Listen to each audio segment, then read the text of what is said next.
X marks the spot. All right. Yeah.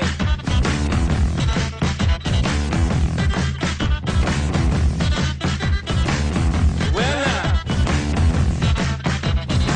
I must admit, I can't explain any of these thoughts racing through my brain. It's true. Baby, I'm howling for you.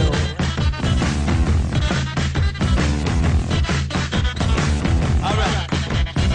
There's something wrong with this plot. The actors here have not got a clue. Baby, I'm howling for you. Boobs.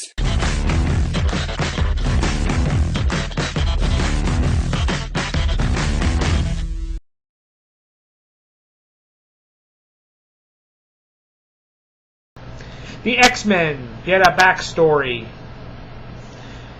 Now, I like the X-Men films. They were not great films, but they were entertaining and amusing. They didn't try to be anything more than what they were. Just comic book style entertainment. Although, out of all of them, I think two of them could have been a little bit better than what they were.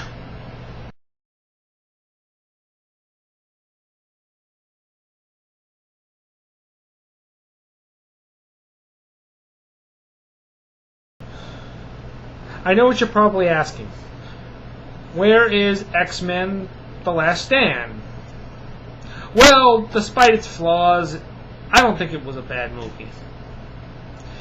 Was it as good as Part 2? No. But I think it was a little bit better than Part 1 and X-Men Origins Wolverine. Now, to all the critics out there who hated X-Men: The Last Stand, I'm going to say this. All your complaints are 100% true. But I liked it anyway.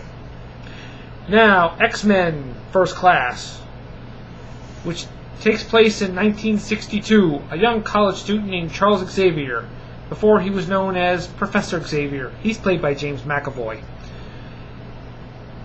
who is asked by Marina Taggart, a woman who works for the government, and she's played by Rose Byrne, who you probably know was in this year's comedy hit Bridesmaids.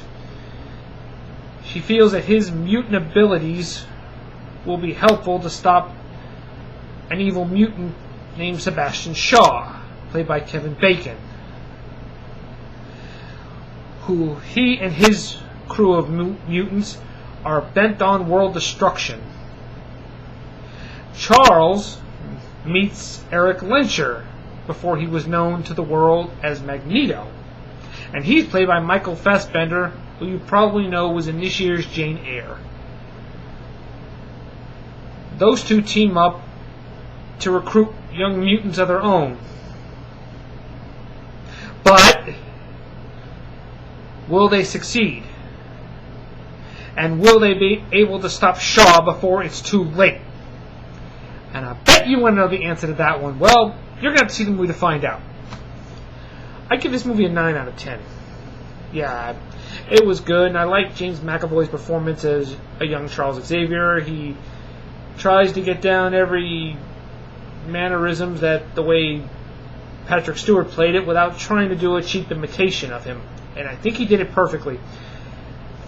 Michael Fassbender was good as Eric Lyncher, aka Magneto.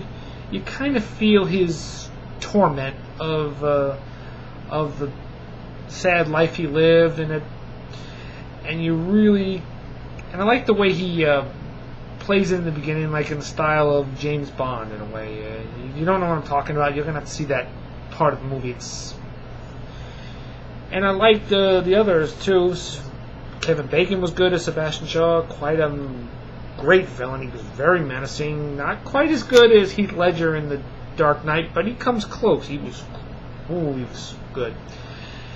And I liked Jennifer Lawrence as a young Mystique, and Nicholas Hoult as Hank McCoy, before he became known as Beast, was good too. And you really kind of feel their torment of striving for acceptance and kind of feeling like because of their abilities, they feel they're diminished as freaks.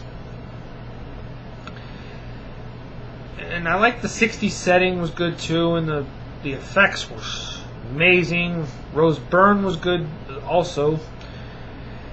And I think this is just right up there with the other X-Men movies, although I think it's a little bit higher than most of them. Yeah. Like I said, I give this movie a 9 out of 10. I think everything about this movie was good. Almost perfect. And that's my review to X-Men First Class. Oh, well, before I go, I'm gonna say this is a little bit of a spoiler. There are brief cameos by Hugh Jackman and Rebecca Romijn. Hugh Jackman lasts about a few seconds, but if you blink, you might miss Rebecca Romijn. Okay? See you later. X marks the spot. Bye-bye.